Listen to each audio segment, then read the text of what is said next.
যদি হয় নদীর দেশি মাছ আর যদি ভালোবেসে যত্ন সহকারে রান্না করা হয় তাহলে তো কোনো কথাই নেই। দেখুন বন্ধুরা, কি সুন্দর লোভনীয় একটা মাছ রান্না করেছি।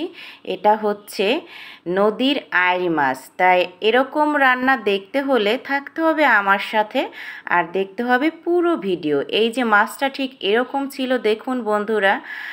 আর এই যে মাছটা আমি কেটে নিয়েছি, এখন আমি ভালোভাবে ধুয়ে নিচ্ছি মাছগুলো।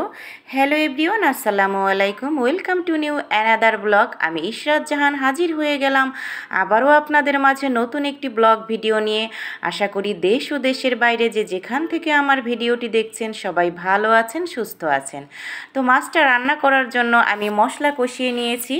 কি মশলা কষিয়ে নিয়েছি আমি এখানে সব ধরনের মশলা কষিয়ে নিয়ে তারপরে আমি হলুদ লবণ দিয়ে মাখিয়ে রাখা মাছগুলো দিয়ে দিচ্ছি। এবার বলছি আমি কিভাবে মশলাটা কষালাম। পেঁয়াজ ভেজে আমি ফোড়ন করে নিয়েছি, তার মধ্যে আদা রসুন আর লাল মরিচ মানে শুকনা মরিচ যেটা, সেটা আমি বেটে অল্প পরিমাণে দিয়েছি। বাচ্চারা খাবে তাই বেশি ঝাল দেইনি। আর 2-4টে কাঁচা লঙ্কা দিয়েছি, অল্প পরিমাণে জিরা বাটা, গরম মশলা সব কিছু দিয়ে ভালোভাবে কষিয়ে নিয়েছি। আর মশলা যত বেশি কষানো হবে রান্নার স্বাদ তত বেশি বেড়ে যাবে। এটা আমি সব রান্নার ভিডিওতেই সাধারণত বলে থাকি।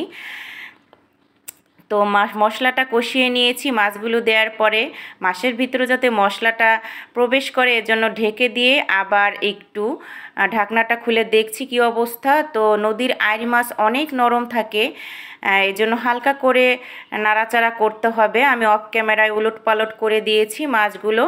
এখন মাছগুলো আমি একটা প্লেটে তুলে নিয়েছি বন্ধুরা। মাছগুলো এই যে দেখুন, আমার অনেকগুলো মাছের পিস হয়েছিল। আমি অর্ধেকটা মাছ রান্নার জন্য নিয়েছি এবং অর্ধেকটা মাছ ডিপ ফ্রিজে রেখে দিয়েছি প্রিয় বন্ধুরা। এখন আমি এই মশলার মধ্যে আলুগুলো দিয়ে দিচ্ছি। আগে থেকে আমি আলু কেটে ধুয়ে রেখেছিলাম, এরকম করে কেটেছি দেখুন বন্ধুরা। এখন এই মশলার মধ্যে আমি ভালোভাবে আলুটা কষিয়ে নেব, সুন্দর করে কষিয়ে নেব। এজন্য যাতে সিদ্ধ হয়ে যায় এজন্য আমি ঢেকে দিচ্ছি ঢাকনা দিয়ে। এই যে আমার পরিমাণ মতো পানি দিয়ে দিয়েছি আর কি।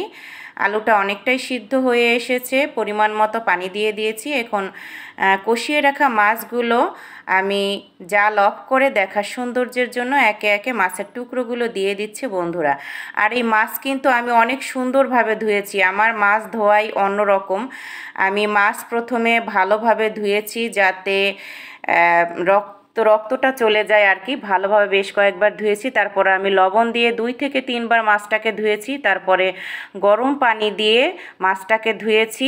অনেক বেশি গরম পানি না, অল্প পরিমাণে গরম পানি, মানে হাতে সহ্য করা যায় এরকম গরম পানি দিয়ে মাছটা ধুয়েছি। তারপরে পরিশেষে আমি মাছটা রান্না করেছি। দেখুন বন্ধুরা, কি সুন্দর একটা লোভনীয় কালার চলে এসেছে জালটা অফ করে দেওয়ার পর। আল্লাহ হাফেজ বন্ধুরা, ভালো থাকবেন।